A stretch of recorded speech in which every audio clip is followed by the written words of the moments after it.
Hi friends, welcome back to my channel. காலையில் அவசரத்தில் இட்லிக்கு என்ன சைடிஷ் செய்யதுன்னே தெரியலையா?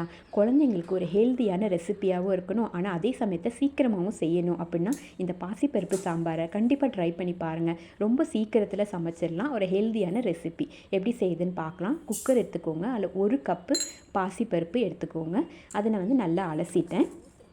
இப்போ இதுக்கு தேவையான தண்ணி எடுத்துக்கலாம். 5 டம்ளர் தண்ணி நான் சேர்த்துக்கிட்டேன்.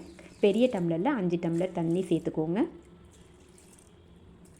இப்போ 2 பச்சை மிளகாய் சேர்த்துடலாம் முழுசாக. அப்புறம் 2 பெரிய வெங்காயம் நான் கட் பண்ணி வச்சுருக்கேன், அதையும் சேர்த்துடலாம். அப்புறம் 4 பெரிய தக்காளி கட் பண்ணி வச்சுருக்கேன், அதையும் சேர்த்துடலாம்.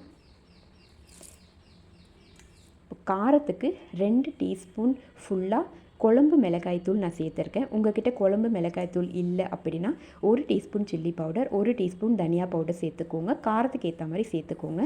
அப்புறம் கொஞ்சமாக எண்ணெய் விட்டுடலாம். இப்போ இதை நல்லா கலந்து விட்டுட்டு மூடி போட்டு 8 விசில் நீங்கள் மீடியம் ஃப்ளேமில் விடணும்.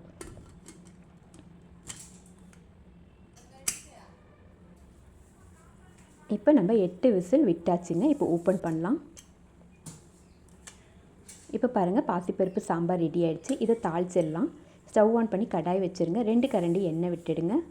எண்ணெய் நல்லா சூடானதுக்கப்புறம் 1 டீஸ்பூன் கடுகு சேர்த்துக்கோங்க, 1/2 டீஸ்பூன் உளுத்தம்பருப்பு சேர்த்துக்கோங்க, 3/4 டீஸ்பூன் சீரகம் சேர்த்துக்கோங்க, அப்புறம் கருவேப்பிலை சேர்த்துருங்க. இது பொரிஞ்சதுக்கப்புறமா நம்ம அந்த பாசிப்பருப்பு சாம்பாரில் இதை தூக்கி ஊற்றிடலாம். இப்போ நம்ம பாசிப்பருப்பு சாம்பாரில் ஊற்றியாச்சு. உப்பு தேவையான அளவுக்கு போட்டு கலந்துருங்க. இந்த சாம்பாரை கொதிக்க வைக்கணும்னு அவசியம் இல்லை. இந்த மாதிரி ட்ரை பண்ணி பாருங்கள், சூப்பராக இருக்கும். கொத்தமல்லி தூவி விட்டுடுங்க, அவ்வளோதாங்க. இது கண்டிப்பாக ஒரு ஹெல்த்தியான ரெசிபிங்க. ட்ரை பண்ணி பாருங்கள். ரொம்ப சிம்பிள் அண்ட் சூப்பர்பாக இருக்கும். அப்புறம் நம்ம சேனலை இதுவரை சப்ஸ்கிரைப் பண்ணலைன்னா மறக்காமல் சப்ஸ்கிரைப் பண்ணிவிடுங்க. தேங்க்ஸ் ஃபார் வாட்சிங். Have a nice day.